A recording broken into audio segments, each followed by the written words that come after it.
ستړي مه شئ، دا شهکار اتمن خیل دی. خدای دې وکړي چې روغ زوړ یې. راغلی یم یو داسې چا ځان نه ښوونځي ته چې په هغې کې د پښتو ژبه په نصاب ورته ننه کړله. را سره په کین اړخ کې ولاړ دی انیسګل صاحب او پروانه صاحب، نور هم ډېر ملګري مشران دي. د دې احمدشاه صاحب دی. انیسګل صاحب تاسې ته راځم. اول خو ډېره زیاته مننه چې وخت مو راته راکړو.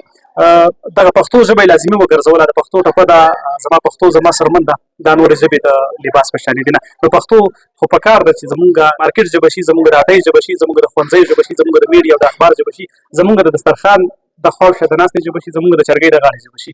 بیا هم ریاست یا څه داسې پالیسۍ دي هغه نه غواړي چې دغه پښتو ژبه دې بشپړه شي.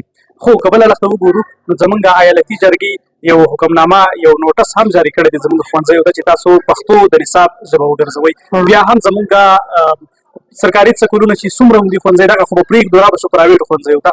هغه خو زمونږ د پښتنو به وي چې د پښتنو په علاقه وي. زما به پیرترز وي، د ماما زوی به وي، یا به زمونږ یو بل کلیوال رشته دار به وي. هغوی نه غواړي چې مونږ پښتو ژبه بشپړه کړو، پښتو ژبه عامه کړو. که نه د ریاست له اړخه څه مسلې دي؟ حمزه بابا دا ډېر ښکلي ویلي دي. او د دې حمزه بابا وایي چې وایي اغیار چې د دوزخ ژبه ده، زه به جنت ته د پښتو سره ځم.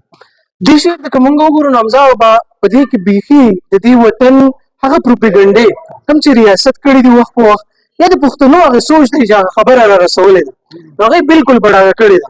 هغه وایي چې که اغیار هر څه وایي چې دا د دوزخ ژبه ده، که موږ وګورو نو په دې کې د ریاست هم بلا ډېر کار دی، ډېر لاس دی. ځکه که یو ریاست غواړي چې هغه دغه ژبې ته وده ورکړي، دا ډېر اسانه ده. یعنې که دوی غوښتلی چې دا پښتو ژبه دی دلته کې بچي ته وښودلی شي، نو بیا خو ډېر اسانه او بیا به داسې وه چې دوی یو نوټیفیکیشن چې کړی وي دلته کې په وړو وړو دفعو په وړو وړو غلطیانو څومره لوی لوی سزاګانې ورکولی شي که نه، خلک د تنبو په شا پراته وي. خو که دوی کولی نو دا خو به اوس شوی کار و، تر اوسه پورې به شوی، خو ریاست یې نه غواړي. دویمه لویه بدبختي دا ده چې په پښتون وطن کې هر سړي ته دا داسې ښکاري چې لکه د پښتو نه ماته څه ګټه ده، حالانکې دا غلطه خبره ده. نیلسن منډیلا هغه خلک که ته وګورې بلکې هغوی په دې باندې ډېره ښکلې خبره کړې ده. هغه وایي چې دا زموږ بچي چې کله زده کړې کوي که نه، نو بیا دوی چې کله په نورو ژبو کې کوي نو د دې مثال داسې دی لکه یو غوز ده راواغېستو او بیا یې دغه غوز وټکوو، ماتې کړو، بیا یې ترې چغجې راوویستو. او بیا که دی چېرته په خپله ژبه کې دا زده کړې کوي نو بیا د دې مثال داسې دی چې لکه دا ته دا غوز مات شوی دی او تا دغه ماشوم ته داسې ورکړو چې دا ته وخوره یا په تیاره ورکړو.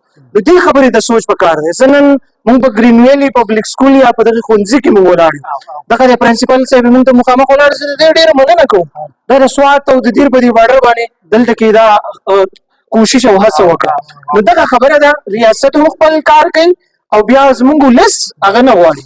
که موږ وغوښتې خو دغه د پرایویټ سکولونه د چا دي، خو دا هم پښتون دی، او چې هغه نه یې شروع کوي د ده ګاونډی هم پښتون دی. ډېره زیاته مننه انیسګل صاحب.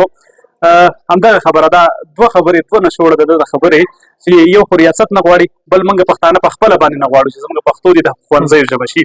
نو دغه مشر استاد دی د دې شنې د ګرین ویلي پبلک سکول چې ماڼۍ نومېږي د دې ځای، او بالکل د دیر پوله او د سوات پوله دا دومره غرایزه علاقه ده، دومره غرایزه موږ چې راتلو ګډوډ روډونه ګډوډ حالات. خو بیا هم پرنسپل صاحب د دې نورو ملګرو احمدشاه صاحب د دومره توانمند شو، الله دې نور هم دوی ته توانمندي ورکړي، دوی ته توفیق نصیب شي چې د پښتو دپاره د پښتو د ودې دپاره کار وکړي. او زمونږ هغه پښتانه چې په دې خواوشا کې اوسي، د دې سکول د دې ښوونځي خواوشا ته به یو بل عام ښوونځی اباد وي، هغه د هغه مشر ته، د هغه پرنسپل صاحب ته، د هغه پښتون پرنسپل صاحب ته زه دا وینا کول غواړم د دې میډیا په وساطت ټولنیزو رسنیو باندې چې تاسې هم نران شئ، پښتو ژبه د مارکیټ ژبه کوي، پښتو ژبه په خپلو کتابونو کې نه باسئ، پښتو ژبه ماشومانو ته وښایئ، پښتو ژبه خپلو بچو ته وښایئ، خپل بچي مه بې موره کوئ. ډېره زیاته مننه. په اخر کې زه یو خبره کوم، زه ستاسو مننه کوم.